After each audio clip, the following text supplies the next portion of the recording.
say, can you see by the dawn's early light what so proudly we hailed at the twilight's last gleaming, whose broad stripes and bright stars through the perilous fight o'er the ramparts we watched were so gallantly streaming, and the rocket's red glare, the bombs bursting in air, gave proof through the night that our flag was still there. Oh, say does that star-spangled banner yet wave o'er the land of the free and the home of the brave?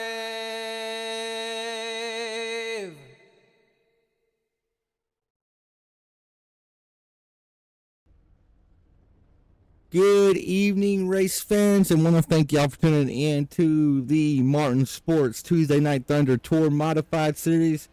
We're kicking off season number 3 tonight. I'm going to be calling the action all season long, and also we're joined by a special guest who is going to try to commit all season long now. He does play softball throughout the week. They're in the playoffs, so he might not be able to make it every Tuesday night, but he's going to try. Mr. Chris Carroll. Chris, how you doing tonight, brother? I'm doing great, Tanner Marr. We got some new drivers in here this week, some guys that don't regularly race here, and I'm looking to see how this one turns out. This is going to be a good race at Iowa tonight. I wholeheartedly agree, as they're going into qual real quick. Let's pull up our keys to victory tonight. We got in here a little bit later. We all had to go use the bathroom, get some drinks and whatnot.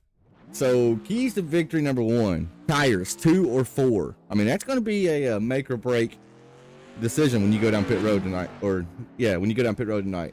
Aero tighten these cars. We have seen all night long that guy who is in second in line, they're going to naturally push straight up to the outside wall. Point number 3, it's just point simple. You're gonna need a fast qual lap because track position is key. Tough track to pass at, and that turn 4 wall, you better stay away from it. Fuel runs about 50 laps, and you got a race length. That's incorrect. Race length is actually only 125 laps, so note to self, need to fix that. Well, Carol, we got Brad Carpenter out here qualifying right now. I am going to pull up the tower over here so we can see where people are qualifying. As you'll have to just overlook the first 2. SDK still messing up with the names at the top. So you got Kyle O'Danick right now currently sitting top of the board. See if we can catch him. Kyle's actually coming out for a second lap. Kyle Wellman, P1. Ooh, that was lap 1 as well. So he's still got another lap to come out here and keep digging. Folks, I do apologize for how the ticker looks on the side. That is SDK problem. They are aware of it. They're trying to fix it in the background. As Wellman comes out of turn 4, look, walks it right up there to the outside wall. See if he gets a little quicker. Lap number 2.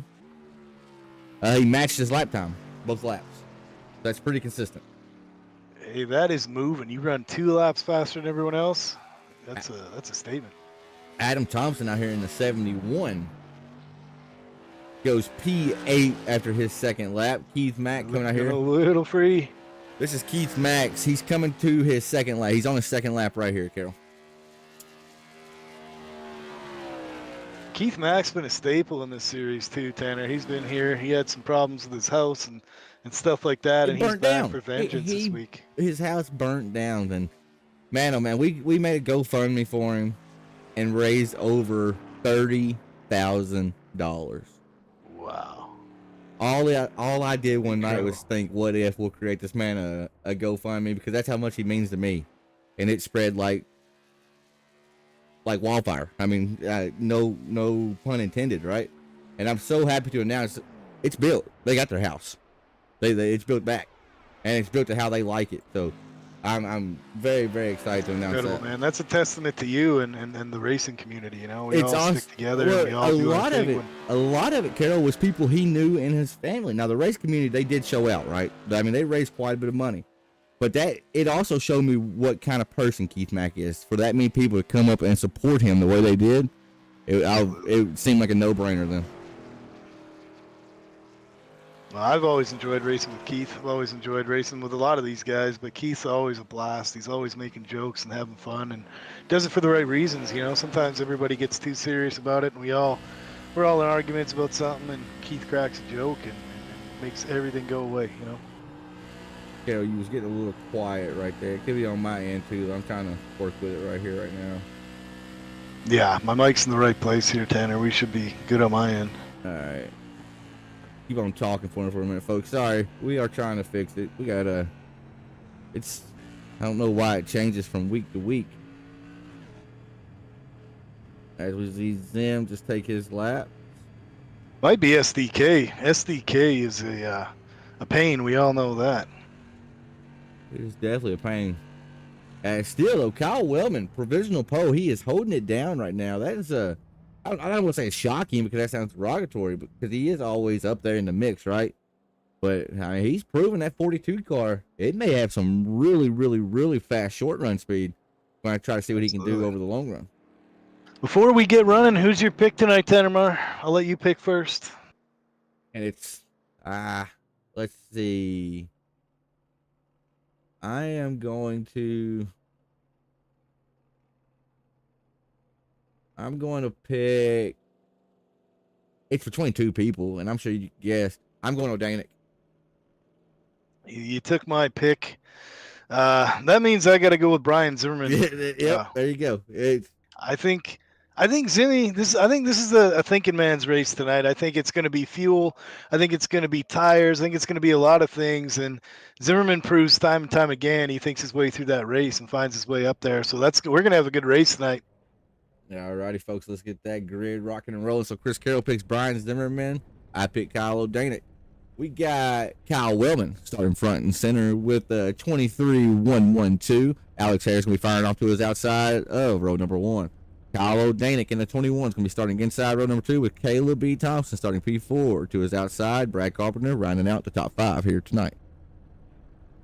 We got Scotty Stevens in the Five Kings Motorsports car starting 6th. We got Brian Zimmerman starting 7th, a little further back than usual. We got Chris Sawyer starting 8th on the 4th row.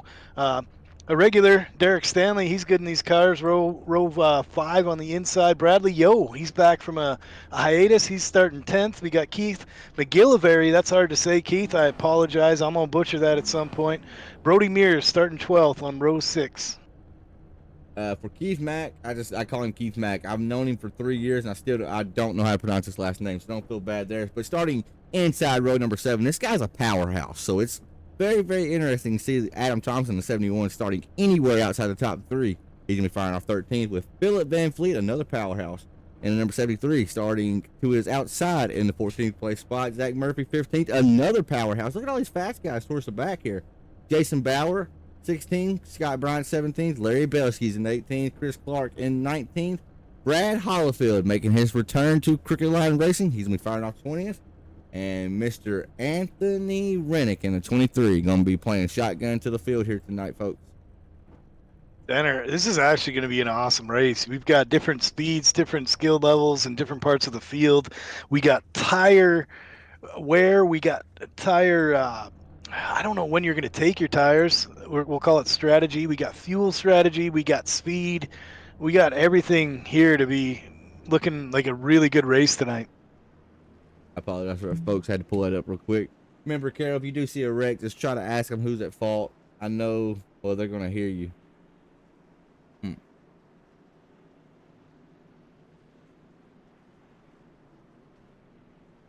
We'll just have to roll with it. I have to roll with it. Yeah, I'm just going to test to make sure they can hear me down there.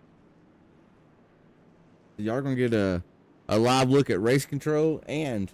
Oh, no, he has 2 different buttons. Never mind. Y'all are not going to be able to hear race control. I apologize. We'll figure it out eventually, folks. I promise you, we always do. Hit that thumbs up button if you're enjoying the show. Getting ready to be 125 laps for the season opener here tonight. We're at Iowa. This track has produced not one but two photo finishes. Mr. Brian Zimmerman has been a part of both photo finishes. We'll see if he can go 3 for 3 tonight. Maybe win the race without having to contend too much. That's Chris Carroll's pick. But I'm watching Kyle O'Danick starting P3. He's got the track position early. Will he be able to capitalize? Kyle Wellman, Alex C. Harris occupying the front row. It's going to be a doozy. It's going to be a good race. This track's hard to pass at. A lot of heavy hitters towards the back. That scares me, but that also entertains me. Getting ready to be a good one. Yeah, Tanner, I think O'Danick has to be the favorite. I believe he's a multiple-time champion in this series, and got a lot of guys rolling in here to challenge him for that championship. So this is going to be awesome. This is going to be a great season. There's a great look of a field of cars we have here. Got 21 cars, 22 cars starting the race tonight. That's Mira, first start of the race. It is on green. They got to wait for Barney Fife Jr. to throw the flag. Flag is out in the air. It looks like the 74 may got a little bit better launch. May have had some help from Caleb B. Thompson. A little bit of a stack up in the middle of the field there. They're sorting themselves out here. Brody Mears made a nice move down there, and they're all sorted out, and we got a race for a lead, Tanner, coming off of 2. Leaders still side by side off 2. Looks like Alex C. Harris. We were wondering, will the high line, will it come in? Will it be the preferred lane as this race develops? Right here, Alex, he's able to hang, but you see advantage to Kyle Wellman on corner entry. But now watch whatever Alex loses on corner entry, he makes it right back on corner exit. Yeah, that question is answered super early here. The high line is hanging tough, and Harris has got to run down the back here. This is going to be great, man. I'm looking for this is the most forward I'm looking to a race this season. Wellman slides up in front of him. What a move. I'll bet you Alex Harris isn't happy about that one. Now that's going to put Alex Harris in contention to lose not only 1 spot, but possibly 2, maybe 3. You got Brad Carpenter on the low side as well, but Kyle O'Danick, he's feasting right now. He's trying to get that 74, get clear. Wellman, I'm not sure if he was clear or not, but he got himself clear, and now Alex poking on the outside once again. Wellman made himself clear here, but I see another car coming up through there real quick is Brad Carpenter in the 31. Throw a blanket under the top 6 here, Tanner. We got a race, man. We got Scotty Stevens bringing up the rear. We got Carpenter sliding through there. This is everything I expected it to be. It's just amazing how these cars race here. The track is banked just enough to where they're not wide open, but shoot, man, they're close to it. They're getting everything they can out of the car. See if we can jump on board with, is that Scotty Stevens following Brad Carpenter? It is. Let's see if we can go on board as he's tailing this pack. You can kind of see what he's seeing out the windshield. Yeah, there's definitely a draft here too. If you drive these cars, you can't really break the draft down the straightaways. So these guys are going to hang together for a bit until the tire wear happens. It looks like Stevens is just sitting there hanging out, waiting for everyone to sort themselves out before he starts making moves. That's a smart move there by Scotty. He's all the way off the throttle. I hear that. He's lifting out completely, letting the car settle. I think he is just kind of watching right now. Drives it in there deep, though, trying to make a pass over Caleb B. Thompson. But, hey, answer the question. It's the low side. Will it come in now? Because the high side looks like it's there. It looks to develop. Yeah, we got 2 different lanes here early. Whether one or the other. Oh, we got a caution on the field here, Tanner. Bradley Yo in the 35 goes around. Not sure if he had help or not. An awkward spot in the track to go around. Is that right in the just corner entry? Oh, he flipped. Oh, he climbed the wall. He got the fence off before.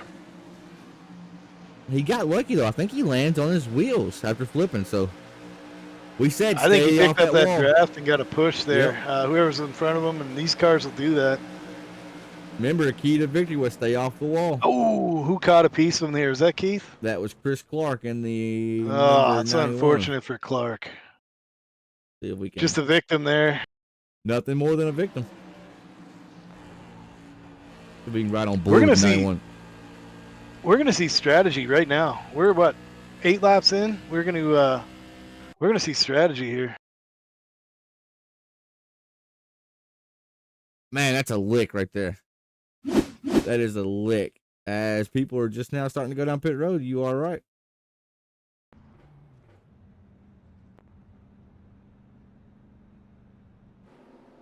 Looks like Brad Carpenter, Philip Van Vliet, Jason Bauer, Keith Mack, Larry Bell, Ronnie Morrison's in here. I didn't even know Morrison made it. He's in here. And he's on pit road.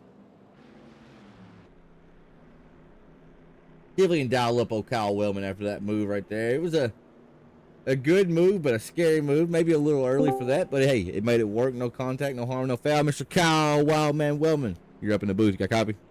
Yes, sir. I got you. He smiles from ear to ear. I hate him. So, Kyle, talk me through battling with Alex, and then was that a self-clear or was you clear? I mean, how nerve-wracking was that? Me and Alex kind of working together a little bit. He let me clear up, but trying to keep the gap manageable and trying to keep Kyle O'Danick back there because we know he's going to be class of the field all year. So we're just trying to team up to keep him as far back as we can. Oh, got a little shenanigans, Chris Carroll, happening up to the front. Yeah, I don't know. You better hope O'Danick's not listening to our broadcast here. He'll be sneaking around something you guys do there. You did just spill a whole lot of beans there, Wellman. Holy cow. Good luck to you, buddy. It's fine. We got to get in his head a little bit. It's okay. Oh, man, he's a veteran. You're not getting in his head. Well, Kyle, the car is sitting pretty. You put it on pole. So how is it feeling to you right now? And do you think you got a shot for the long run here? It's feeling pretty good. It's going to be hard to pass out here. So I think it's all going to come down to pit road. I think whoever pits first and gets fuel and tires is going to be sitting pretty. Well, right on, brother. We know y'all can only go about 50 laps. Already 10 laps into it. Got a caution. That will stretch it out a little bit, but not a lot. Good luck to you, Mr. Wellman. Yep, thank you. Good luck, sir. Thank you. So we know now he did not clear himself, but man, oh man, if Alex even called him clear, that was too close. I'm going to say, like, on both of them, like, what are you doing? That was too close. If we're racing together friendly and I clear myself like that, holy cow. It was pretty close, Tanner. We were saying strike one with Wellman there, right. but now we know that it wasn't. I thought he was a goner. Man, as Wellman, we just heard from him. He elects to take the inside lane, going to try to help out the 74 here. So that's good to know that, though. I'm glad we talked to him because now we know that they're going to be working together. But that shows how much of a contender that 21 car is. You got people scheming out here working against him. I definitely know the drill there. It's happened to me more than once. I feel O'Danick out there, but that is a testament to how good O'Danick is. You know, these guys know he's the guy to beat. And, you got the pick. You got the jump on me for the pick there. So we're going to keep score this year, I think. Let's do that. Let's keep score throughout the season and see who has more points with who we pick. Right on. We can do it. Can't pick the same person either. Once you pick him, he's gone. I got you. We'll just make the rules up as we go. Yep. We'll get it right. Ready for the green flag here. Give it a call, Tanner Moore. I want to hear the master at work. Oh, well, you better wait for somebody else to show up. But it looks like Wellman got a decent launch. But I'm watching that 74 car. He's going to try to stay right there. Got clear of the 21. Are they going to bring Scotty Stevens in the 2 car along with him? All 3 of them guys benefit of the restart countdown. Yeah, I saw some contact back here. I heard some squealing tires, but I think these guys kept it straight back there. I don't know what happened. I heard some carnage, but we're still green here, and Wellman is pulling away, Tanner Moore. He loves seeing these guys battle out at the back window. But look at this field, just too wide as far as the eye can see here. Everybody's trying to get everything they can on these restarts. Yeah, it looks like, these guys are going to be super aggressive on restarts, trying to hold their track position. And, at a certain point, that might be the only way to pass. We don't know if it gets easier to pass as tires wear or it gets harder. So it looks to me like these guys are trying to get those spots early because it's hard to pass. So track position is going to be a key here. Checking in on Zach Murphy right here. He is currently up 6 spots since where he hit the grid, sitting 9th right now. So he's our biggest mover. No, excuse me, Bradley Hollowfield's our biggest mover. But Zach Murphy is proving you can pass, as there's a lot of contact happening right here. Brody Mears sends it 3 wide on the bottom and makes it stick. What a move by Mears. As Murphy and Zimmerman are doing battle. So we saw Zimmerman start up in the front, right? He's definitely saving a little bit of fuel right here. He's not. Tanner Moore, we got a battle for the lead. I hate to cut you off there, but these guys are door to door for first place up here. Kyle Wellman and O'Danick. He said, take your party and we're going to shove it because I'm going to come over and take the lead. 21 car to the inside of the 42. Got a great run off here. Ooh, going to get tight there as they climb the hill, come out of turn 2. Down the back stretch at the drag race. Yeah, you know Wellman's going to fight hard for that spot. We heard him in the interview. We heard him say, hey, I want to keep that 21 behind me, and his worst nightmare has come to be. He's right up under him for the lead here. His worst nightmare has definitely come to be. It's to his inside right now. I think O'Danick has the advantage, and he's going to eventually get clear of that 42, but the 42 car is fighting hard. We got a big wreck behind him. Brody Mears, hard contact on the outside wall. Brian Zimmerman flipping upside down. Lands on his wheels, though, but that car could possibly be toast. That car's not rolling yet. That's not a good sign. Well, the broadcaster's curse, Tanner Marr. Did Brian Zimmerman lose a motor right here? He did. He just had to tow. Going to be multiple laps down there. We got to go back and see what happened. This is going to be an ugly replay. I saw cars hit. I saw Mears hit that wall. He's going to the hospital. I'm speechless right here. This is a big wreck. I just saw the tail end of it, but this is a big wreck. Oh man, he got loose and killed Zimmy there. Huh? Nothing Brian Zimmerman could do there. Brody just got a little free in the middle of the corner, and that was that. Brian Zimmerman along for the ride. He may have touched that apron, Tanner. He was pretty close to that apron. See.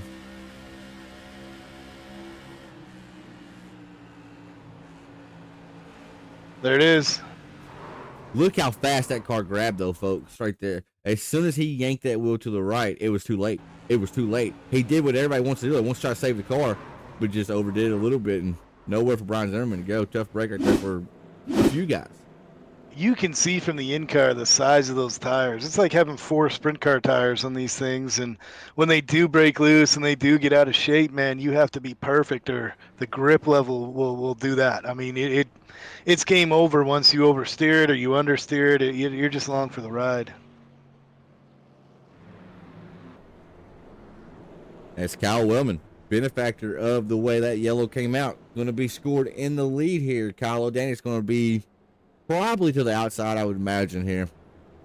Think Wellman's going to take the inside once again. It worked well last time, right? Don't fix what ain't broke. Yeah, I got 2 guys to talk about here, Tanner. We got Adam Thompson, who's already come up to 4th there. He's a guy to keep your eye on for sure. And Alex Harris, man. Alex Harris, in every league we have run over the last 3 weeks, he has been up front, running clean, solid, and, I mean, he's going to get a win here sooner or later. He's been in position to do it. He's right there. And, you know, sometimes something happens to him, but he has really, really, really improved. And he's been thinking his races out, and he's there at the end almost every time. I keep telling you that first one's coming. The first one's the hardest, right? After that, they don't come easier, but it seems like when you're going for that first one, you hear everything in the car. Something happens in the corner. You feel every little bump whenever you're trying to go for that first one, right? So once he gets that first one, gets the monkey off his back, I think he may break out a few of them then. Absolutely. Another couple guys to talk about here who have been really quick in these cars are Zach Murphy and Derek Stanley. They're both lurking up there too, man. We got a lot of experienced guys coming to the front here, and this is even going to get better than it has been. Absolutely. Absolutely. As lights should go off on the pace car this time by.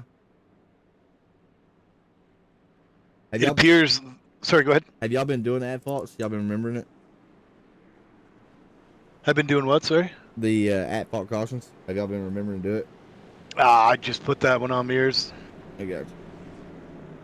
Thank you. I wasn't gonna care if we forget about it here when we're broadcasting, stuff happens, right?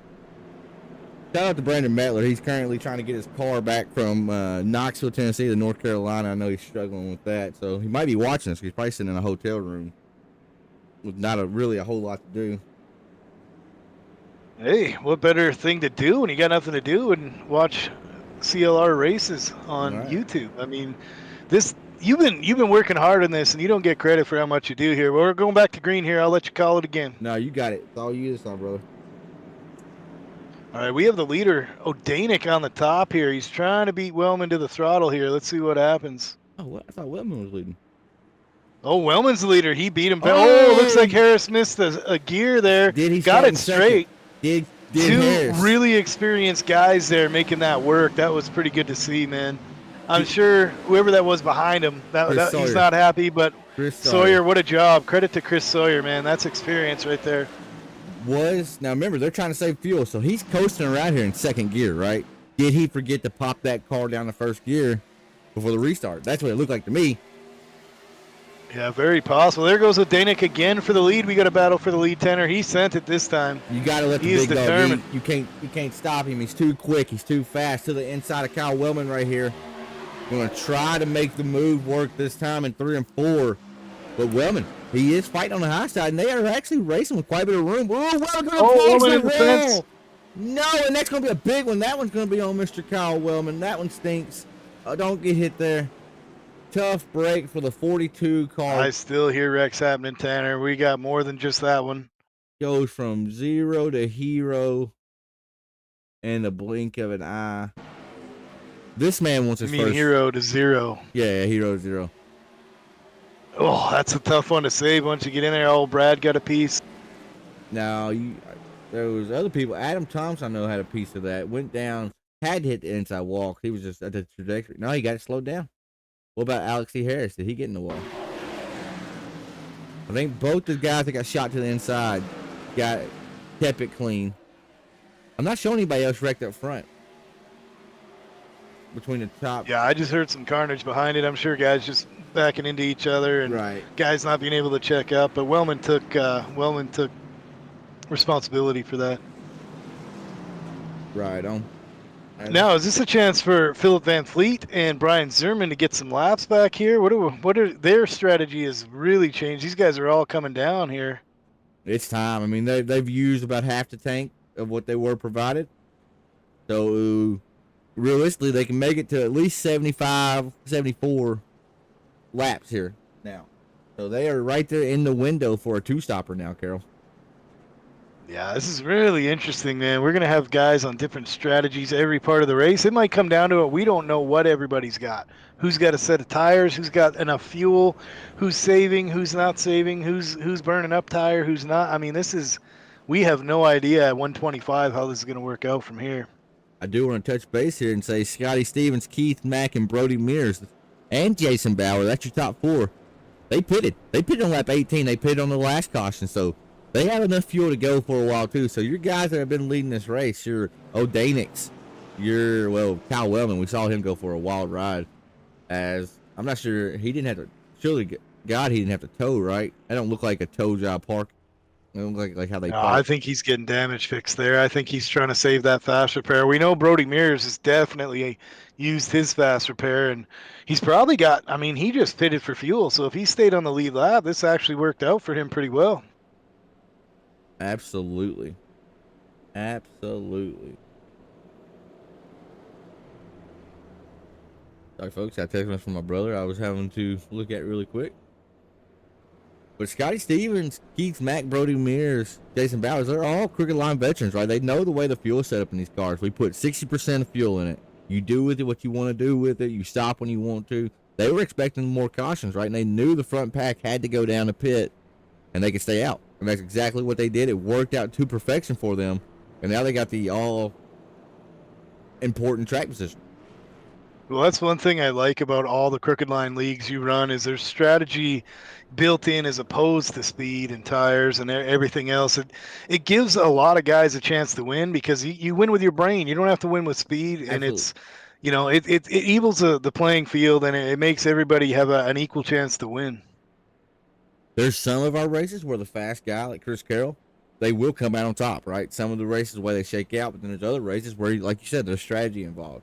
I think it mainly depends on the track size more than anything. Like a track like Lanier, we're never pitting for gas, right? We normally can make it because the track's so small. And I really don't want y'all to pit at Lanier, right? Because it's so weird. But yeah, we implement that to try to just not really level the playing field, but level the playing field somewhat.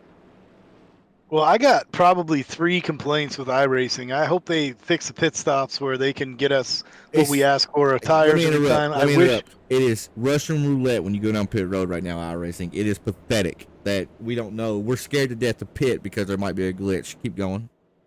Yeah, I would hope they can help the net code problem. I mean, that's a big deal, and I hope they can fix that thing on the wall where guys hit it and stick, and right. and small tracks. I mean, slow that pit speed down so guys can get 4 tires on a short track like Lanier and South Boston and all these other ones where they're scrambling with 2 stops. You know, I mean, they're working on rain and they're working on all this other stuff, man. Let's get the basics fixed first, you know. All right, we're gonna get kicked off the air in just a minute, but it's true. Everything you're spitting right there is the truth. And what is the truth here?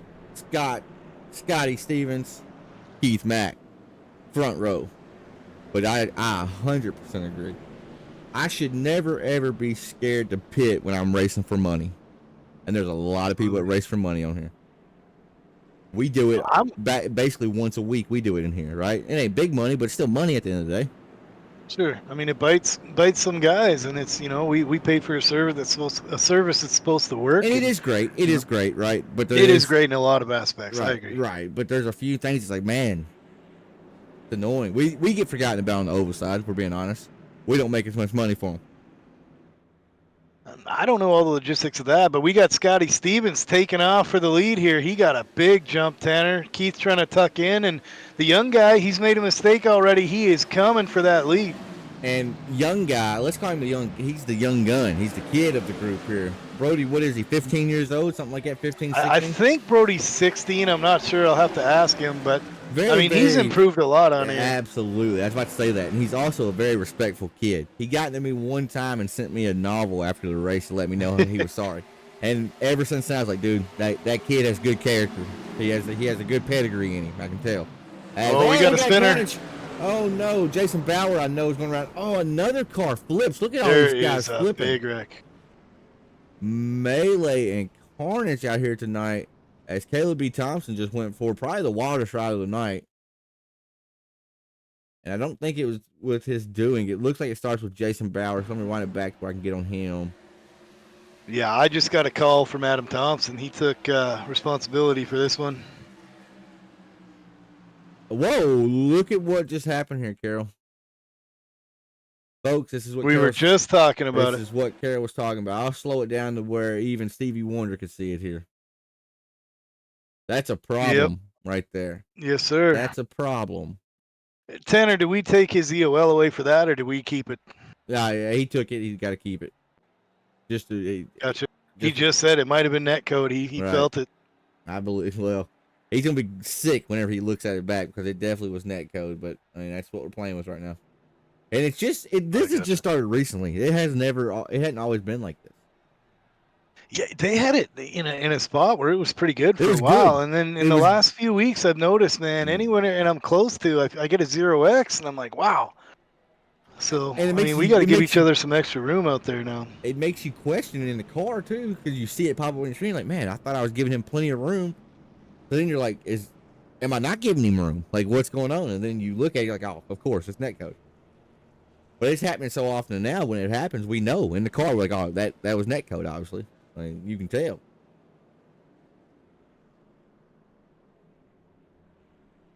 Yeah, sorry, I was just talking to the guys in there, and Adam took responsibility, and Bauer took responsibility, and I let him know it was definitely netcode.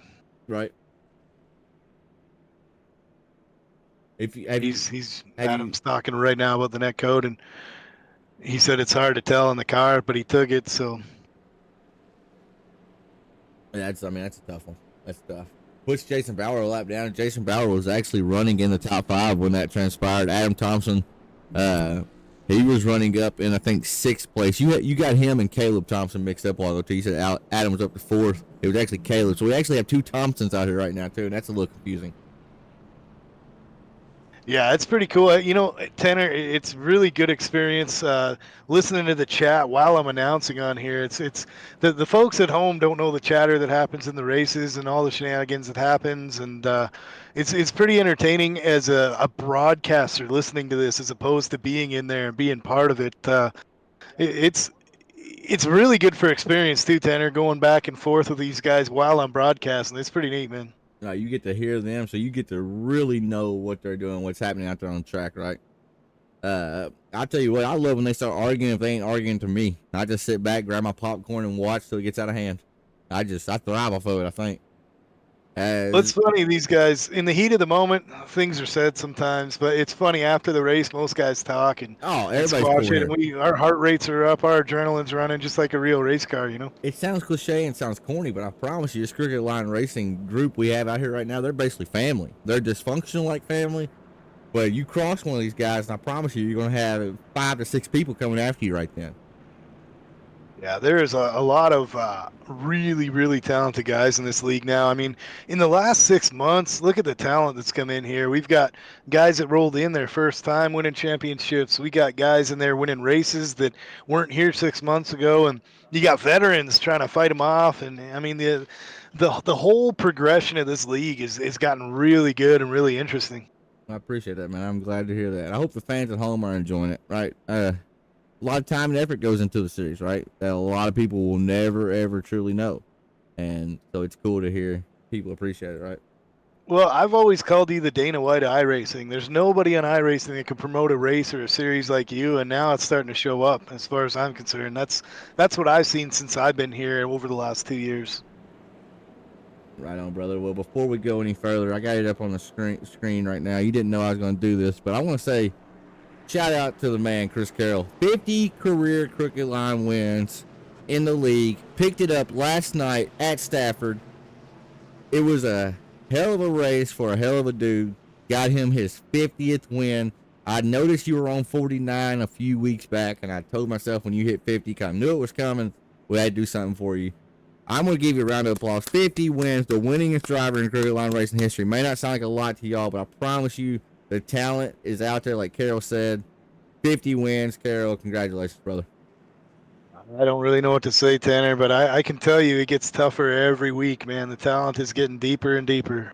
Well, you tell me all the time, man, it's not easy. People think winning's easy, and it's not, right? And we're about to find out with It Keith is Mack, not. Scotty Stevens, right? They want this win bad. Lap 37 of 125 when they cross the stripe.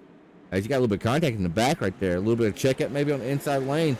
But look at the Good jump Scotty restart on the Stevens top. gets. Scotty Stevens and Keith Mack got away from second or third and fourth place. Excuse me. Look at Brody Mears. Drives it off in there deep to the inside of 55 of Keith Mack. Yeah, he's down there. Here comes Zach on the bottom too, man. Where These did guys he are come coming from the from? middle of the field. Where did Murphy come from? I hope our young fellow there learned from his mistake here, and he's going to race this and think the race out here and try and get himself a win. Brad Carpenter throwing his name into the mix. Derek Stanley on the outside. Bobble right there as 21 cars trying to mitigate and get himself through traffic. Brody Mears clears himself on the 55. Now the 55 does a switchback, a crossover move to the inside. Our race leaders blinking. There's everything happening out here right now. Now, I want you to see something here, Tanner. Look at how patient the 21 is. The champ is sitting there chilling out, waiting for these guys to sort it out. You don't see him diving into holes. You just see him looking to set up a pass nice and smooth, and there it is. That is an experienced move right there. He was a snake in the grass just watching. He was waiting to see which lane prevailed, which lane was going to be faster, whether that was top or bottom, and he was following whichever lane it was. And that's how the 21 car is a champion and was a champion, because he don't get in very many wrecks. You got a points race out here. 12 race season, you got to get every point you can. You got to maximize your points. That's what the 21 car is doing, as he is now up to P3. Zach Murphy trying to make a move on Keith Mack. He keeps looking to the inside, but cannot complete the pass to the likes of Kyle O'Danick the way he did. You can see the difference here, and I'm not going to put Brody Mears down. He's a young, hungry cat. He's looking for that lead. He's a guy that really wants it, but look at the experience of O'Danick. He just waits for a mistake, and I hope Brody can watch this replay back and see what O'Danick's doing here. He's just giving people room, looking for the lane, and he's not going to do anything silly where Brody's young and he's hungry. Oh, look out. A little bit of contact there. I'll tell you what, and you know this from experience. Heck, they're almost 3 wide with Keith Mack. I know this from experience. Most of our tracks that we visit this season are not tracks like Iowa, right? They're a lot smaller. And somebody like Kyle O'Danick, he don't create rivalries with anybody because he usually ain't wrecking with people, right? So I've always said on these short tracks, you don't want to create rivalries. So if you can drive like Kyle O'Danick, don't make anybody mad, don't piss anybody off, you'll have a good season for sure. Because on a short track, you will see your enemy again. Here comes Brody Mears back, and we got Kyle looking for look at that send. See, that's the difference. There's a big risky move out of the young fella there, and I mean, sometimes they work out, but sometimes he makes some enemies. And I'm hoping we can get him under the reins. I mean, he's really talented, he's really fast, but you can see the difference here. Odanek's got the advantage with experience, you know. And you know, Daryl Waltrip, he coined it to Kyle Busch in the All-Star race when Kyle Busch wrecked his brother Kurt. He said Kyle Busch, if he could ever harness that talent, he would be one of the best talents, and he called him checkers or wreckers. And it's the truth. It is the truth. When we're young, we got that racehorse mentality. We got to go, right? We got to go because we're young, and that's all we know. But, I mean, he's still doing a hell of a job sitting here holding down P3. Might be asking a lot of his tires. We have a battle for the race lead here. Odanek to the outside of Scotty Stevens. Odanek to the top. This is something we haven't seen other guys try yet. You know, most guys are trying to make their passes on the bottom, and the champ is experimenting here. He's trying to find his way a different route, maybe somewhere that Scotty Stevens didn't see him. And we know Scotty's a really experienced guy, so you know he's asking questions here about the track, and he's getting answers in second place. Absolutely, he is getting so much info. I think somebody's going around Bradley Hollifield. I was hoping he came out here, had a quiet night. Let's see what happens to the number 7 car. As I like this kid right here a whole lot. Yeah, Bradley's a good dude. Oh, got a little bit of help from 51. Is that Chris Sawyer? Let me make sure. It is indeed. Let's go cockpit cam with Chris right here, Carol, and you tell me kind of what you're seeing here as a 51. Looks to slide to the 7, but you're more. You can break it down in depth. What happens? All right. Looks like two guys fighting for the same real estate. One guy's turning in, and yeah, that's what can you do? That's a tough one to call there. So if you're in the car, you're Chris Sawyer. Are you claiming that caution? I'm gonna tell you in about 5 seconds. Oh, okay. So Chris Carroll, mind you folks, I forgot I set him up to do that for me, and I forgot he's got to do the admin work too. So he's actually scratching my back doing my work for me tonight. Folks, if you would, hit the thumbs up button. Helps out a ton. And I made a post on True Sim Productions today saying that we need your help. And I emphasize your help because only you can do it now. We're on the road to 500 subscribers. I think we have 350, 349, something like that currently. Once we hit 500, we can then become a content creator partner. We have done every task, everything they needed us to do as far as watch time. People said that would be the hardest one to get. We got it. As all the tasks we heard all the time, it'll take you 3 years to get that. We got it. Hell, a lot of them we got the first 6 months. We need the subscribers. It's free. Hit the subscribe button. It helps us out a ton, more than what you know, and it means the world to me if you could do it. Please help us out, because once we become a content creator partner, then they promote us, and that's what we want. It's nothing to do with the money. It's about getting these guys more eyes on them. Yeah, the 51 of Chris Sawyer took responsibility for that wreck. I mean, it was hard to tell there. It was. Looked like he turned in a little late, but I mean, that one's subjective. There's two different lanes here. Outside the car, I was like, oh, that's Chris Sawyer, right? I said it even. I even said so. Once we got in the car, I kind of backtracked on that a little bit because he definitely was turning into the corner, just like he may have turned in a little bit late. And he could have been thinking. This is a track where you can that middle groove might be the groove, and they're both fighting for it. We can't tell from the announcer booth, so that's what I'm about to say. Like, yeah, giving a guy a fault just by looking at a replay once is tough to do. I mean, when it's obvious, it's easy, but that middle groove, I think, might be the entry point. So those guys were both looking for it. Right. I don't know if Chris Sawyer necessarily turned in late or if he turned in perfect how he's been running the track, right? We just don't know that. But let's see. Scotty Stevens, he's liking these cautions probably because Kyle Odanek is hunting whenever we're under green. Oh, you think these cautions, are they helping or hurting Scotty's calls right now? Well, I think it's helping Scotty because you can see the 21 looking for different grooves just to get a fender there. And, you know, when Odanek's sitting there, he's one of those guys that's really observant. He doesn't just do what everyone else is doing, and he's looking at Scotty, and Scotty can feel that. I mean, Scotty's a vet. He knows what Odanek's doing back there, so we don't know how hard he's running it. Right. We don't know which guy is doing what, but we do know Odanek is experimenting in second place, and that Scotty's aware of that. And we know he's experimenting. I don't think he's pushing yet either, by the way. Yes, he's getting to the outside of Scotty and all that, but he's not really leaning on him. He's not. We haven't saw him get loose, bobble off the corner, and nothing like that.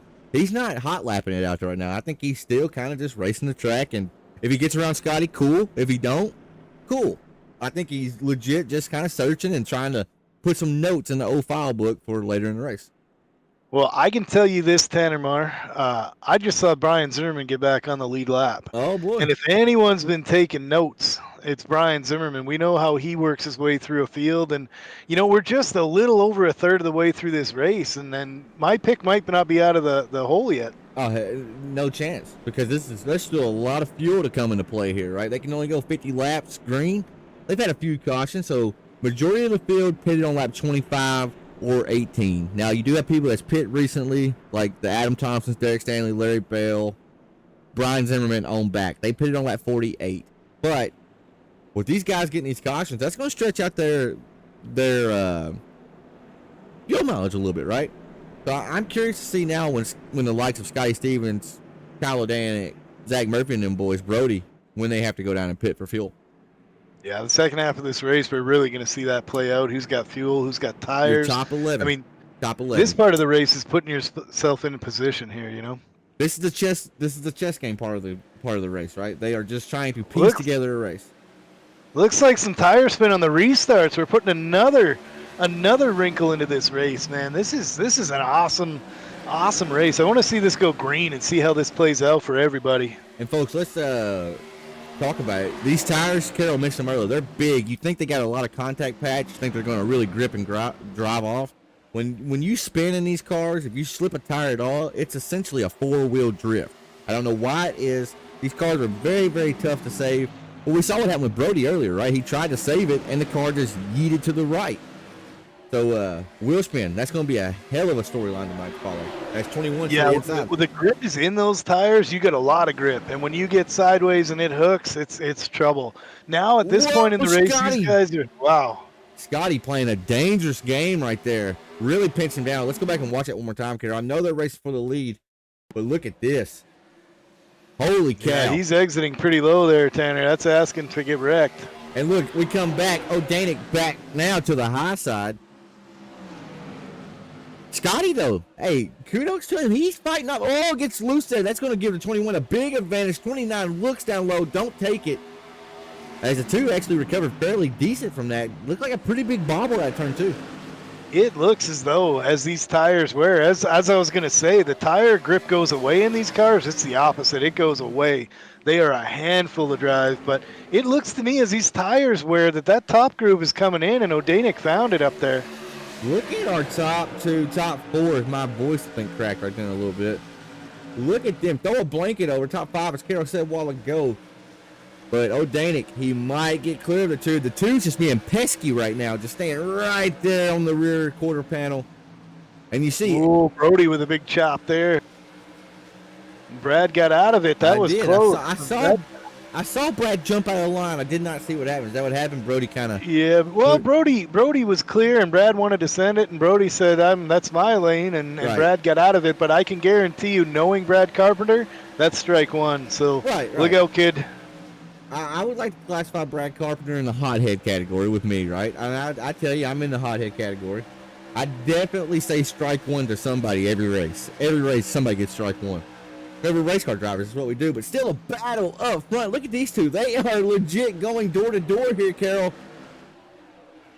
Yeah, this is what I was hoping to see at Iowa in these cars, and the tire wear, and these guys are going at it. They are inches from each other, sideways, slipping around on those little tires. We got ourselves a race. It looks as if ever since Scotty pinched down Kyle O'Danick, Kyle was basically said, "All right, buddy, if that's what we're doing, let's do it. Let's play."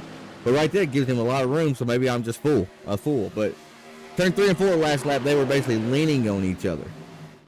If you notice there, O'Danick played the same game Scotty did getting into the corner, saying, "You did it to me once, Yes. I'm going to do it back to try and clear Absolutely. you." So this is the give and take that nobody talks about on a broadcast, but it makes for a great race. And, you know, for us up in the booth here, he finally clears him there. Looks like Scotty missed the corner. But for us in the booth, Tanner, this is the entertaining stuff. We all know what's going on.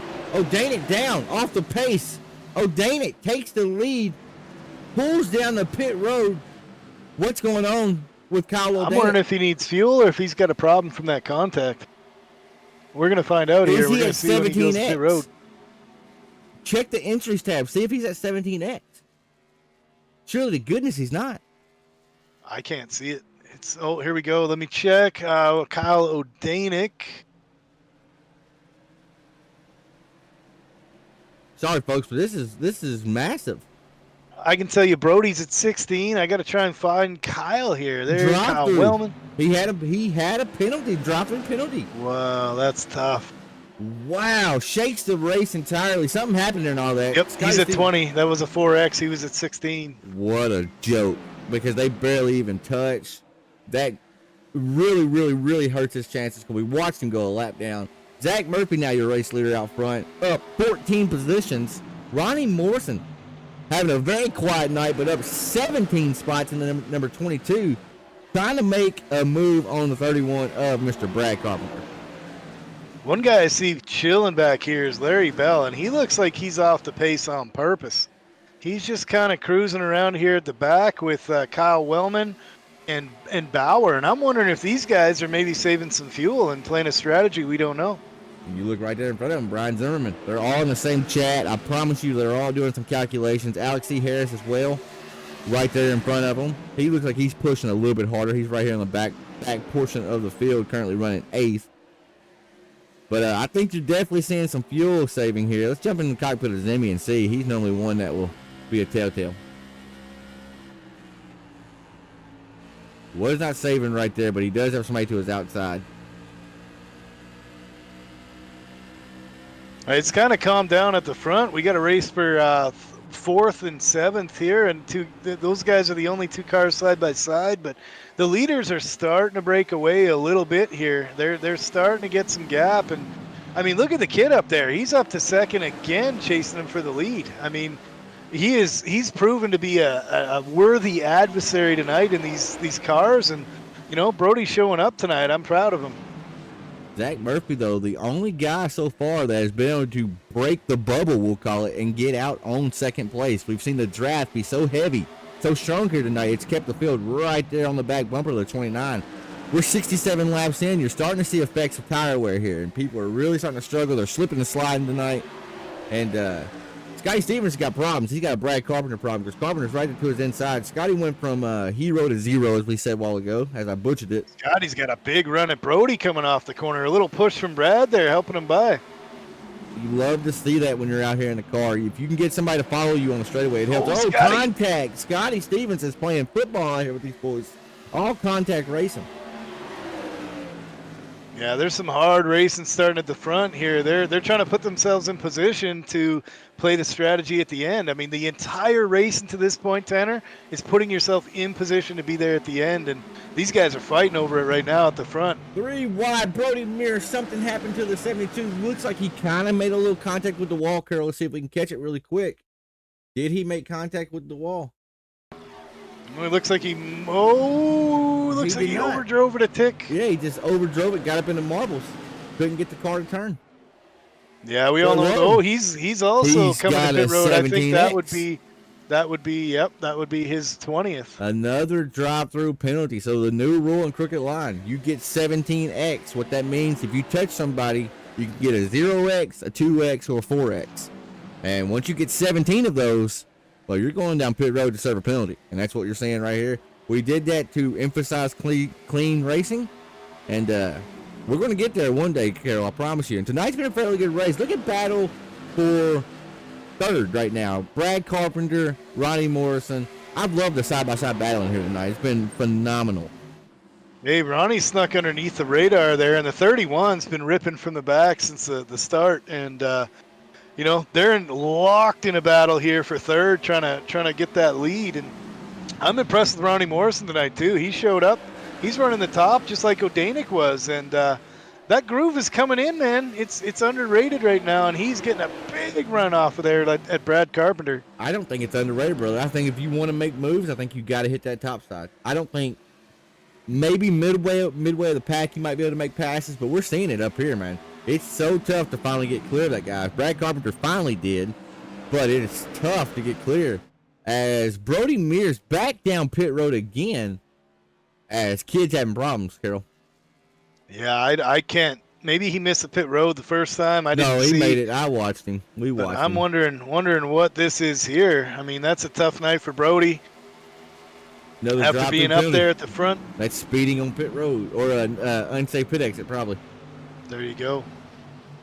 I mean, when we're out there, we all start, we're all Whoa. learning from the bottom to the top. You don't just walk in here and be the fastest guy in the field. And Brody, as much as it hurts, he wanted to win this race real bad, and he's feeling real bad in that car right now. He's learning some lessons out there, and Right. next week he'll be better, and the next week he'll be better after that if he takes it. He seems like the kind of kid that would, he's taking it right and figuring it out. You definitely can't hang your head low whenever you ran up there. He was in the mix all night long, and unfortunately got bit by a new rule, right? That's part of it. Everybody's playing on the same field. 22 and 31. Go ahead, sorry. Sir. They're not giving and taking at all. It's all take from the 22 and 31. I've watched them bang bars 3 or 4 times now. Yeah, they're taking some risks and they're pinching each other, and if it goes on too long, it can wind up in disaster. And they are not. Oh, look at this! They are inches apart, and Brad says, "No, that's my lane." And Ronnie Morrison just came across the radio and said, "Awesome racing." He's not mad at Brad. Like this is what we're looking for, Tanner. Guys that want to duke it out and have fun out here, but take it seriously at the same time. Absolutely. Ronnie Morrison trying to show the bottom lane is not available. Derek Stanley clips the apron, trying to look underneath him. He was trying to scare Ronnie into running the middle lane right then. Derek Stanley wanted to get underneath Ronnie in the 22. Look at him. He's looking low. Ronnie sees that in his mirror, and eventually if Derek is close enough, Ronnie will get that bottom up, or he's going to race him really hard, and that's how incidents happen, right? So that's the type of racing that happens out here. We may not be able to talk with each other per se, but he's talking to him. They're communicating right now. Derek is communicating with him that he wants that spot. Absolutely. He wants the bottom is what he's communicating to him. And I can tell you this from experience racing with Derek Stanley. That guy is really good at Iowa. He chased me down in a super late model one time, and he can run this place. I think you could give him a dump truck at Iowa, and that man would find his way to the front. So he's an experienced guy, too. He's a vet. He's putting it all together. He's coming into his prime here, and he's showing up every week, too. He's calmed down. He's chilled out, and as soon as he started doing that, he goes to the front. Absolutely. Now he's starting to kind of make a headway onto the 31. As Ronnie Morrison got stuck into the outside wall on the backstretch, and it just killed his momentum going in 3 and 4. And mama, where'd he come from? Alex C. Harris had the pit, lost a lot of track position, and now 21 making a little contact. Danick trying to get up there and take a lap back the hard way, by the way. But kudos to Alex C. Harris, battling back up into P5 already. But look how fast Danick is. He is coming. He's driving mad right now. Probably the first time ever in here that we're seeing. Tanner, I think this is the new Alex Harris. I've raced with him for probably 4 years now. And when he first came in, he was really fast. He burned his tires off. He didn't have the experience to understand how to get to the end of the race. Checkers. I see him 4 years later. Here he is coming from the back, coming from the middle, and he's there at the end. He's giving himself a chance to win, and I'm really impressed with Alex over the last few years, how he's progressed in racing. As another car on pit road, 2 cars. So I was trying to show you right then. Scott Bryant and Keith Mack both on pit road. Is this a fuel call? We saw Scott Bryant pull into a stall, so he did not have a penalty. Let's watch Keith Mack here, folks. I don't want to miss the race, but this is kind of important. Keith Mack pulled into a stall, going to get service here. Hurry up, Keith. Get in that box. Let's see if he takes tires. Yeah, it looks like pit stop cycles have started. Yep. Absolutely. We're at that point now. Look here. They can make it from here. Leaders have pit. Scotty Stevens, Zach Murphy have went down. Zach Murphy was the leader. So that's going to give it to Brad Carpenter now in the 31. Brad Pitt on the same lap as Scotty Stevens, Zach Murphy. So he is due in for service at any moment. Derek Stanley, he pitted on lap 48. So he's good for a while. Yeah, we're seeing who has fuel, who has tires at this point. We got a guy spinning, coming down the I don't even know what to call that strip of pavement right there. That's Scott Bryant. Did he miss pit road trying to get to pit road? Yeah, looks like he got loose on the flat here. Coming in a little hot. Committed too late. And you know what? He may hit that commitment cone. If he hit that commitment cone, it's going to be a penalty as well. Yeah, that's unfortunate, but really good job not causing the caution, being respectful, getting out of the way. Absolutely. Derek Stanley, the man front and center right now. Him pitting on lap 48. If he gets a caution here and does not have to pit under green, this could be huge. But now, remember, these guys that just pit, like Alex E. Harris, Brad Carpenter, they're down pit road now. They're getting fresh rubber. So we got to watch their lap times and see how they compare to our leaders to see how much time Derek Stanley's losing by staying out here right now. Or maybe he's taking tires and he's going to take a shorter pit stop for fuel. Possibly. This is where all that stuff comes in, right? Chess game. Oh, Dana got everything he could coming down pit road right then. Holy cow. But yeah, Derek Stanley, he does not have to pit for a while. Your top 5 all pitted on lap 48, 49, or 50. So they are good for a while. 38 laps to go here, folks. We are going to throw it over to a quick commercial break. We will be back momentarily.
With the whole shot. Burrows gets wadded up right there. We got a nasty one.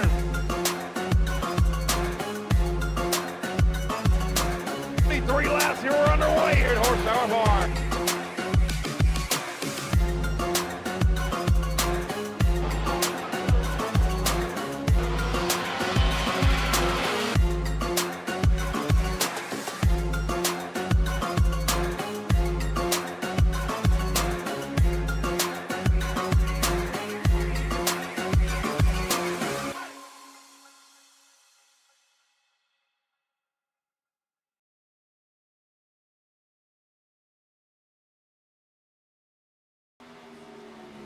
Folks, we are back at the Iowa Speedway with the CLR Racing Series and the Tour Mods, and we have a big change up here. We got a lot of strategy happening. We got Derek Stanley out front.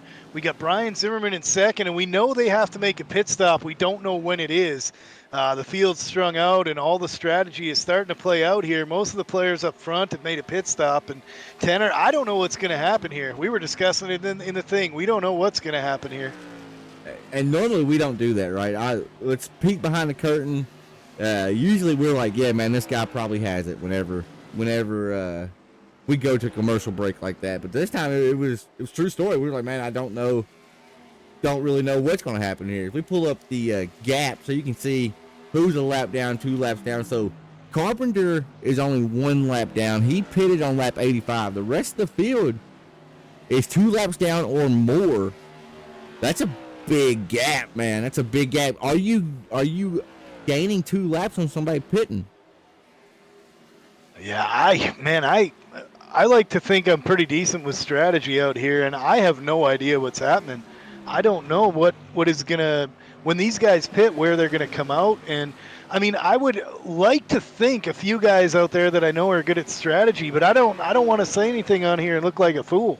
Anything could happen. We got a coin toss here to see where everyone's going to come out after the second round of pit stops. You're seeing a product of fresh tires versus old tires right there. Ronnie Morrison was able to get by Zim, who is currently running second. So Morrison trying to get up there and take a lap back the hard way here.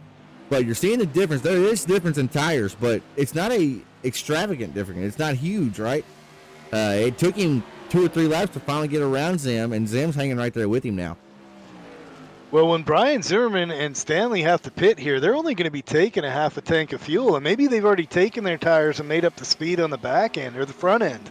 So it's, man, I don't know how this is going to play out. We got a great race for strategies. Everything we asked for at Iowa, Tanner. Larry Bell's coming down pit road here. So if Larry's coming down pit road, that's telling me Zimmy's awful close. I believe they pitted on the same lap, and Derek Stanley as well. So I think we're going to see the leaders come down, and we're going to see where they come out, whether they come out with tires, whether they come out with just fuel. This is going to be amazing to see.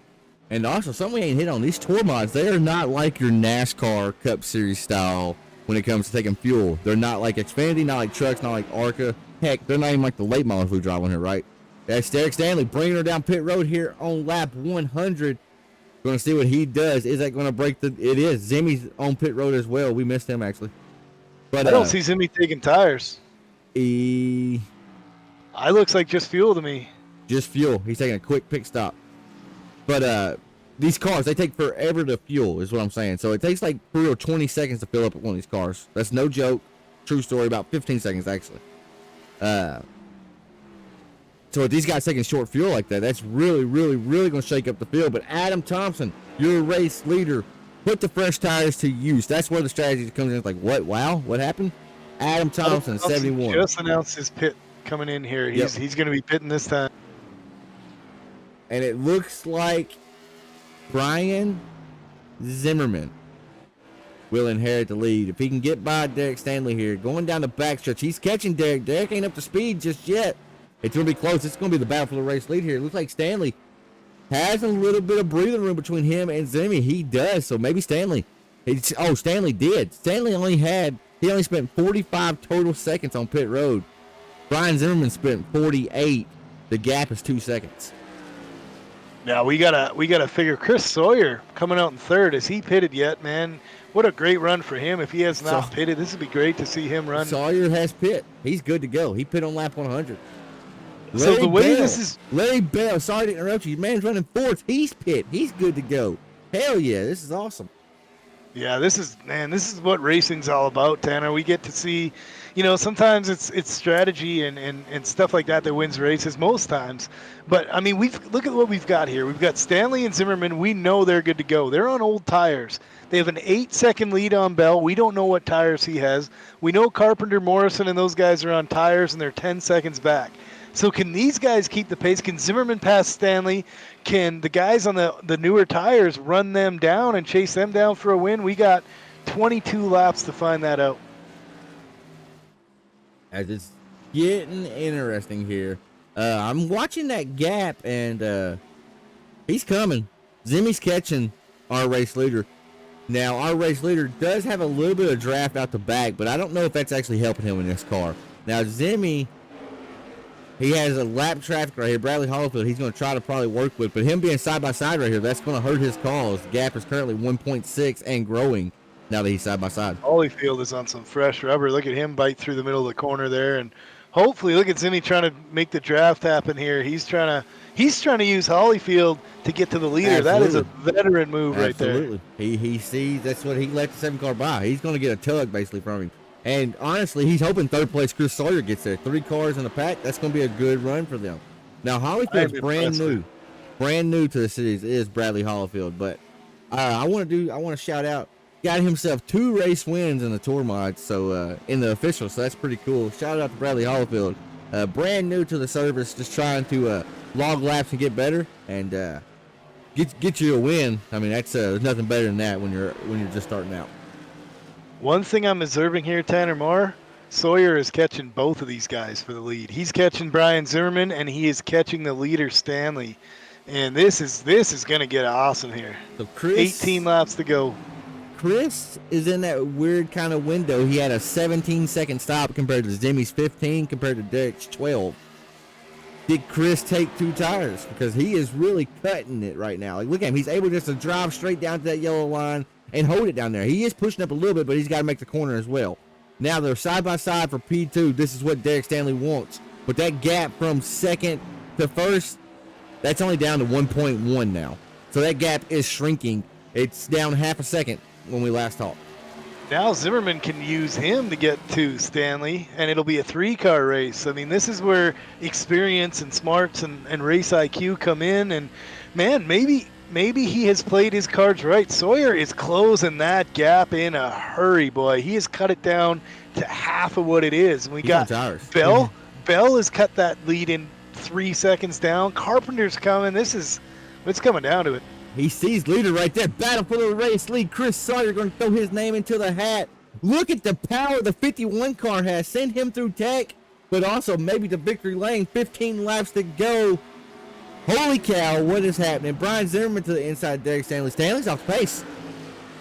Yeah, Stanley looks like he's used those tires up. Maybe he took them early, and maybe he's saving tire. He might be waiting for these guys to race, save some tire, and get after them. But I think 15 this is a great race for the lead. 15 to go. You can't be saving right now. This is go time, right? You can't really be conserving a whole lot right now. Yeah, it is go time. 14 to go. And, you know, Zimmerman is not letting Sawyer get away easy here. He's got some lap traffic in front of him. And, you know, Zimmerman's got a lot of experience in these situations, and he's just sitting there waiting for a mistake. But Sawyer is the fastest car right now, the top 3. There's no doubt. That this time by the stripe, last time by Zimmy had him by 1/100th of a second. 23.74 to 23.75. Yeah, we're going to see if this lap traffic decides the race or whether these guys get to race it. Look at Zimmerman send it into 3. He's letting him know he's in his mirror there. Is this lap traffic, is it helping Sawyer with the draft, or is it giving dirty air? He's looking to the inside of Holyfield. He's communicating with him. He wants to get by. He sees Zimmerman hard charging to the inside. Look at Zimmy, the way he's able to cut the corner now. As we're getting ready to have a battle for the race lead here, Chris Sawyer has a mirror full of Mr. Brian Zimmerman. Zimmy's in there deep. He's putting some pressure on him, trying to get him to make a mistake. And I think the cars in front of them are hurting the 51. I think that dirty air is making him a little unsure getting into the corner, because you look at Zimmerman enter the corner, and he is really beating him into the corner, and they're equal through the middle here. So I think that dirty air is bugging Chris a little bit here. And, man, what a race for the win. We talked about it earlier in the keys to victory. This car, you would not think it does, but I promise you, it gets real aero tight when you're right directly behind somebody. Their wake and their dirty air really can upset and affect these cars on the bigger style tracks like what we're seeing here tonight.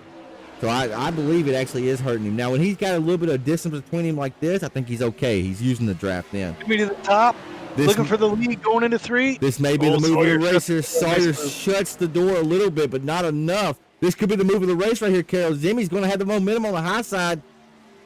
But Sawyer fights back on the inside lane. We have 9 laps to go. Yeah, we got 9 to go. We got 2 guys side by side for a lead, a couple of lap guys in front of them. We got guys coming on tires. I mean, this is letting Stanley get back into it too. Zimmy peeking to the outside once again. He's got a massive run this time. Side by side at the start finish line. Advantage goes to Chris Sawyer ever so slightly, but Zimmy, he's chipping away at it right now, but does have Holyfield running the lane right in front of him. So he is experiencing that dirty air right now, but also the draft. Chris Sawyer, a man on the island, has no draft. This is going to hurt him right here. This is awesome. We got a guy looking for his first win in Crooked Line, battling with one of the greats. Brian Zimmerman has proven to be one of the greats in every series. Doesn't matter what car he runs. And in CLR, man, here we go. Shooting the middle. Can he make it through there? Sawyer just needs that lap car to be in front of him. Him being in front of Zimmy like that, look at the pull. He's just giving Zimmy tug of war. Sawyer enters the corner super shallow. Oh, it looks like he has to pit. Did he get 16X? 17X? I think he did. Let me see if I can check on that. Man, I'm bummed for Sawyer. I would like to see him win. He's at 16 right now. I think he needed fuel. I think he didn't take enough fuel. What in the world? As Brian Zimmerman trying to get around lap traffic. He has a 1.6, 1.7 second lead over second place Derek Stanley. Derek Stanley, he is using that apron almost. Stanley's pitting. Did these guys not take enough fuel? Is Brian Zimmerman going to run out of fuel? They said they could go 50 laps. They pitted on lap 98 and 100. They pitted 43 to go. No. That tells me. No, Zimmy and them pitted on lap 99 and 98. I believe those guys pitted with him. Derek went 2 laps before he did. Yeah. I don't know when Sawyer went. Maybe we Sawyer made went a with him. miscalculation on Sawyer. No, Sawyer went on lap 100 even. This is mind-boggling. I don't understand. Maybe they can't get quite 50 laps out of a tank. Did iRacing screw them and not get them all full? Didn't fuel them up all the way. That's the other question we have for sure. We do know Zimmerman has a 1.7 second lead on the second place car, and the new tires are coming. It doesn't look like the new tires are going to get there, and No. it's going to be tough to get around Brian Zimmerman here. Now your second place shotgun rider is Larry Bell, but now he is 3.2 seconds behind. It's all smooth sailing right here now for the next 3 laps for Brian Zimmerman. I'm hearing a wreck on the Cautioned front out and a on yellow. oh my goodness, cautioned out on the speedway. Uh-oh. Ronnie Morrison. Zimmerman does not want to hear that. Oh, he had a 3.3 second lead. He was checked out. It looks like a wall hit. Absolutely. Climbs the wall.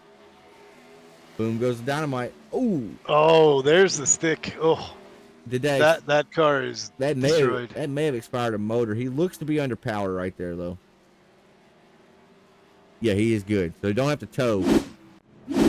But now, Brian Zimmerman, Larry Bell, Brad Carpenter. Fuel was obviously in question for some.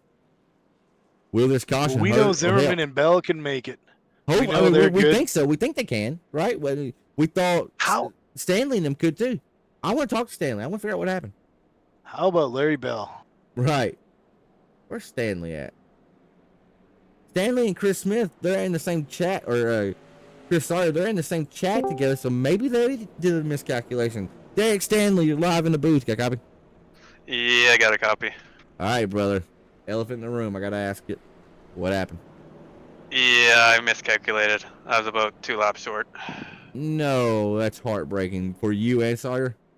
Yeah, for both of us, unfortunately. Wow. Don't feel bad, because me and Scotty were leading Nashville Super Freeway, and I did it to us. We had the race Yeah, sewed I up know I in just one. had a top 5 car. It just feels bad doing that. Right. Well, it happens, brother. It happens. But Yeah. Stanley, I wanted to pull you up here really, though. You two boys, you and Chris, y'all have been digging in all the series y'all run in. So congratulations on that. I know that you want that second win bad, right? You got that first win, got the monkey off your back.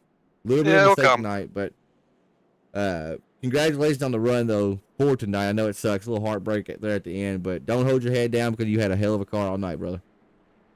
Thanks, guys. Yes, sir. Well, Tanner, we have 8 guys on the lead lap, and I believe at this point on a green-white checkered, as hard as they're going to be racing, all 8 guys have a chance to win. 100% because they have 3 attempts. Now, 3 attempts. Our guy's going to run out of fuel if we go to 3 attempts. Like this strategy has been off the chain tonight. This has been an amazing strategic race, and a lot of guys like, oh, they're spread out. But when you understand what's going on out there, this is what racing is all about. So much happening out there that you don't notice unless, as a viewer, unless somebody tells you, right? And that's why me and Carol, we may go too far inside baseball at sometimes, right? But it's so good because we're explaining what's happening for anybody to understand, right? Yeah, I feel like tonight has been a really good showcase for this league and the strategy and how it brings everything together. And I really hope the people out there push that subscribe button and watch us regularly.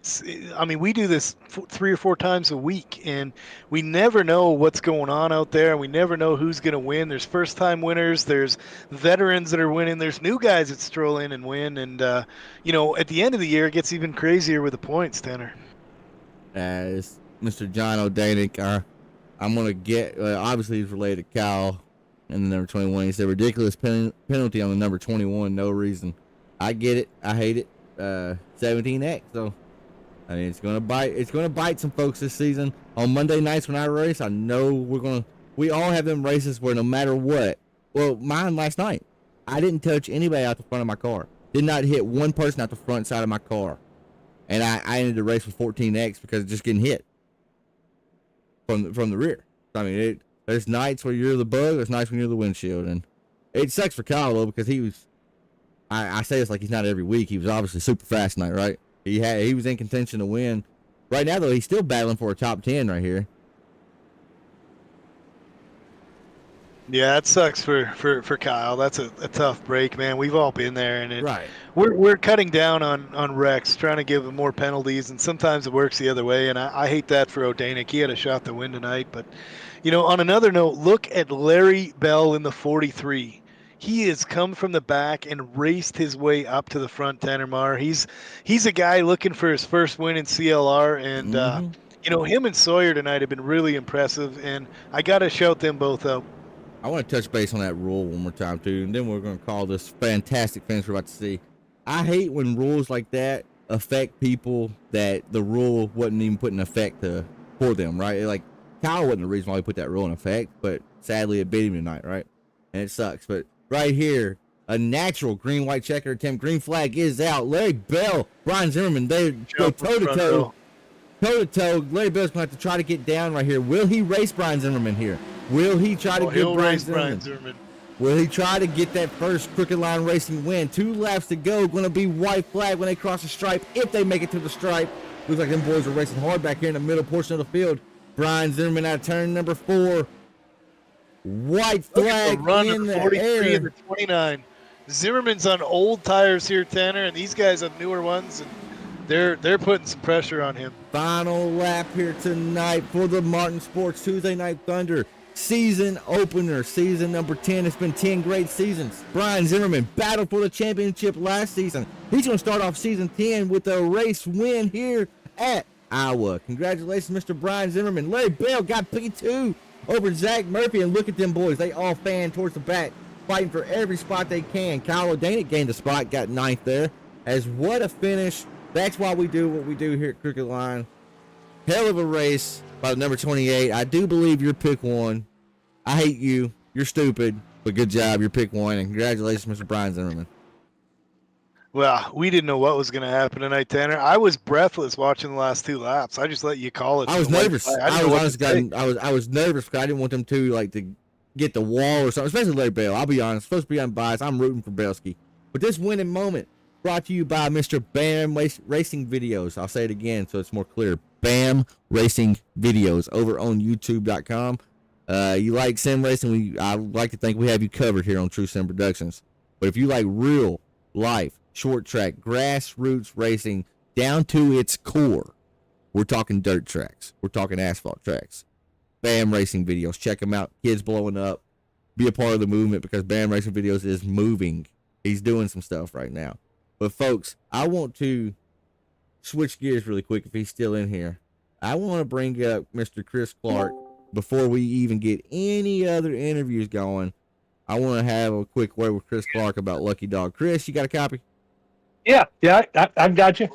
So Chris Clark, you are the boss. Wait a minute, hold on just a minute. Yeah, Chris is talking, so let me get out of here. Right, I was talking in the iRacing channel. Tanner, go ahead.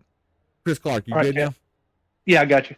So we seen Lucky Dog. All right, well, caveat this: you are the boss man over Lucky Dog, right? In real life, he works for you, right?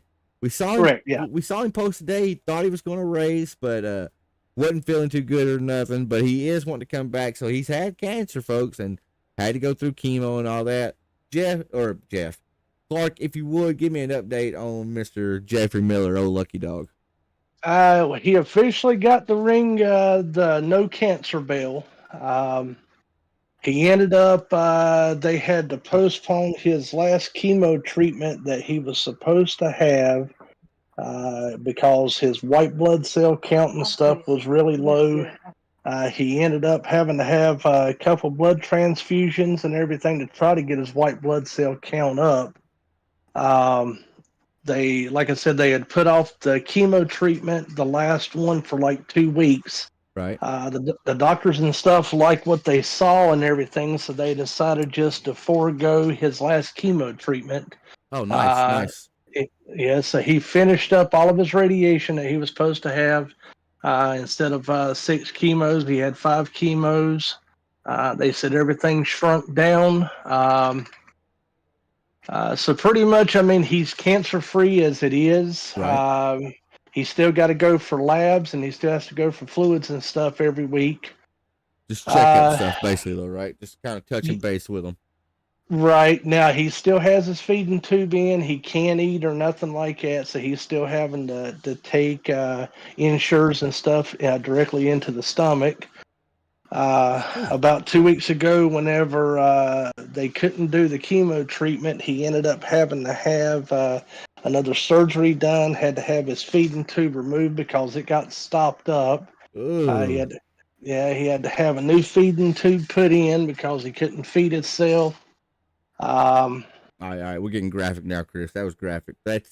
That sucks. But I'll be honest, when I saw the message that he put that he wanted to race tonight, but ultimately just couldn't, it warmed my heart because I mean we're not going to talk religion on here, but I can promise you I pray for Lucky Dog. He's in my prayers every night. So Lucky Dog, if you are watching this, we're rooting for you, buddy. We know you're going to kick cancer's ass. I don't ever cuss on here like that, but you're going to kick its ass. You already have. You got to ring the bell. So keep on digging, and I know in no time Lucky Dog will be coming high, and we'll be making some passes out here on the field. And Chris, thank you for coming up here, brother. We went long already. Thank you for the update, and when you see Lucky Dog, give him like a noogie or something and tell him it's from Tanner. I got you, man. We'll do it. All right, appreciate you, boss, and thank you, Chris, for everything, buddy. Oh, yeah. You're quite welcome, Tanner. Thanks a lot for running everything. Hey, thanks for coming up, man. We were pulling up for you up here on the booth tonight. We thought you had yourself a win. Yeah. Oh. Tanner Marr, you cut him off. Whoops. I'm sorry. I don't even know where he went. All right, listen. I'll go down and apologize. Yeah. You pull these boys up. Yeah, that was on accident. All righty, we had to get an update on Lucky Dog, but it is now time for your regular scheduled program, Mr. Zachary Murphy. I've always wanted to call you that, but I never really had the cojones to do it. Zachary That's my Murphy. God-given name, brother. Hey, I love it, buddy. I love it. Going government name. It's official. Got that thing home in P3. Talk me through your night, buddy. Yeah, that was a long one. Quite a man. battle out there for 125 laps. Felt like a marathon. It was supposed to be 150, by the way. I'm glad we changed gears today. It was 150 till about noon today. Yeah, I meant to message you about that, but I'm glad you guys switched around. Yeah. Anyway, about the race, it was a long one. Didn't qualify very well, so I had to work my way up. Definitely a strategy race. Thought I had a decent strategy going, but I don't know what happened with my pit stop. I have to go back and look if I was waiting on fuel, but it felt like a long one and felt like I lost a few positions there. But yeah, able to scrap back to P3. Happy with that. Missed a few wrecks. It was pretty wild out there tonight, so happy to come back to P3. Right on, brother. And it was we were watching you, right? I was when I was going to the grid, I was shocked at all the fast, heavy hitters that was towards the middle to the back portion of the field. I mean, heck, I think you started what 15th, I do believe. Yeah, I was way back there. So, I definitely missed it in qualifying. So, but I mean, you put it all together in the race. Who we got to thank for the number 29 car putting it on the podium here tonight? yeah, just thank all the guys in Race Room 3. Fun to race with them each week. Brad, Kyle, Caleb, Scott.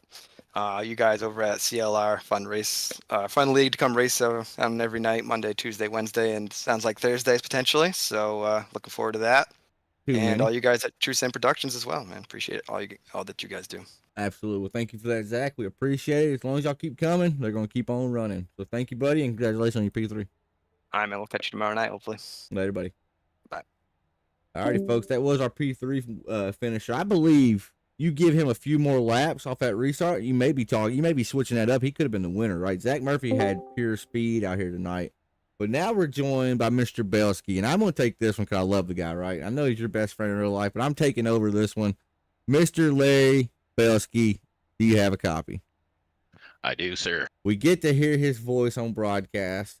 Larry Bell brought the car home in one piece. You saw the checkered flag, and you saw it parking in P2, one spot short of the race winner there, Brian Zimmerman. Talk me through your night tonight.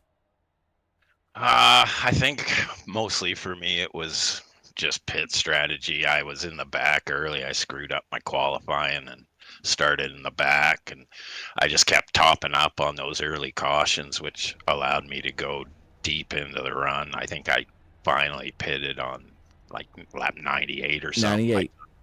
Took 2 tires and 7 gallons of fuel, and I think that was the difference.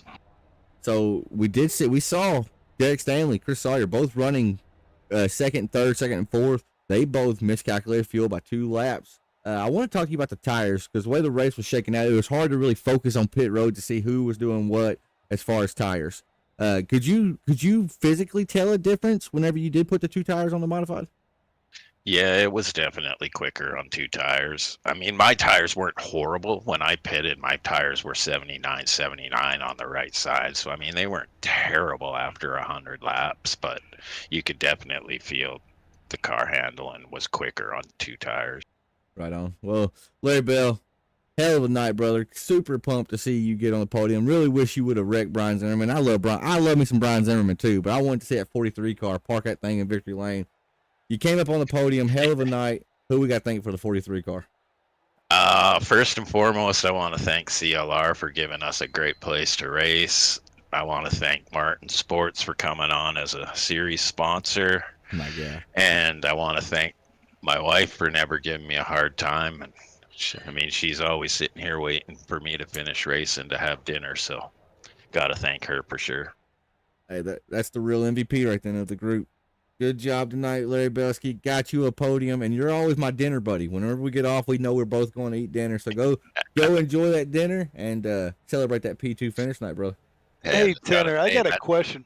That ties my best ever CLR finish, by the way. Should have wrecked him. I don't know why you didn't. But what you got, Kizero? Well, I got to congratulate Larry on his win. Being my best friend, I got to, I'm a little bit biased towards him, maybe a lot. But who's a better cook in the house? I mean, I hear you saying I'm going to cook dinner. I don't really believe it. I got to find out who's a better cook. I think she's cooking. Cooking. The wife does the cooking. I grill the meat on the barbecue. That's all I do. I heard some chatter. I heard something in the background. She said something whenever he said I do the grilling, but we won't take it. She was just chuckling. Oh, I got you. So what's for dinner tonight, Belsky, and then we'll wrap up. To be honest, I'm not even sure tonight. Well, I had McDonald's, so it'll probably be better than that, okay? So good luck. Well, that proves my question right there. Good luck to you, brother, on the dinner search, and congratulations on your P2 finish. Thanks, guys. Absolutely, boss. Oh, Belsky, the salt of the earth. Well, it's between this man and Larry Bell on who is the salt of the earth. I never knew why that's a good statement about somebody. Me and Zimmerman actually looked it up one night, but the salt of the earth, Mr. Brian Zimmerman, got him a race win. The floor is yours, Carol. Well, Zimmy, congrats on the run tonight, man. We saw you get wrecked early there, a victim of circumstance. I mean, the young guy got on the apron, got you nowhere to go. Saw you reset, go to the back. I'll be honest, 2 laps down, I thought you were a dead man. How did you get back through there? Well, I was 3 laps down, and we got a couple of cautions. I was able to stay clean, get those laps back. Then I had to restart the tail end of the field, and we had a long run. I was able to move my way up to about 8th, and then just fuel strategy again come into play. Getting on and off pit road is going to be the key. A green flag stop. We had a really good entrance and a good exit on pit road, then raced. Had some good racing there with Chris Sawyer, a couple other guys up front. Derek Stanley racing for him for the win. 3 laps down. This is probably the toughest win I've ever had. That was a lot of things had to fall into place, and had to drive the wheels off this thing. Never took tires. That was another thing. In fact, somebody told me that I ran the fastest lap of the race on the last lap. So that was. Let me see if I can confirm that. Yeah, you did. You did. 23:18. Well, I'll also tell you, if we'd had one more green light checkered, I was having to come down pit road because I had just taken enough fuel just to make it to the end. So we were wondering. About fuel. I run out sitting here. I did my burnout and run out right here, sitting next to Larry. So I had a half a lap left when we went across the start finish line. Wow. Well. So that was a tough one. That early wreck, that's just he got down on the apron. Definitely wasn't his fault, like you said. He's still learning a little bit, but no hard feelings there. He got down on the apron. I've done it. I did it in practice twice. So you get down on that apron, there's nothing you can do. You get loose. When you correct it, you're in trouble. So yeah, that's just part of racing back here. Well, the other thing I wanted to ask you, Zim, did you know that strategy was going to work, or did you just feel that was the best strategy to get up there? Like when you were right in the back and you got back on the lead lap, we made a note of when you got back on the lead lap to see what you were going to do. Did you feel like the tires would hold up, one on the long run at the end and also on the last restart? I did not. I did not know, but that was the only hand I had to play. So sometimes you just play the hand that's dealt you, and that's all you can do. I knew that I had to make a move different than everybody else to give me a shot, and luckily it was good enough to win. There's that chess game we were talking about all race, Carol. That was the theme of the night, playing chess out here. Chess while we're racing, right? Just trying to think 3-4 moves ahead. Well, Zimmy, I know I kind of took over the interview, but it don't matter, right? We're trying to wrap up. We're trying to get out of here. You're Tanner Marr. That's what you do. We're good here. Go for it, buddy. I gotta have my hand in everything. I can't help it. But Zimmy, hell of a night there, brother. I was actually thinking you had like a P2 car following Sawyer. He pitted, didn't have enough fuel. He miscalculated it by 2 laps. We talked to his teammate.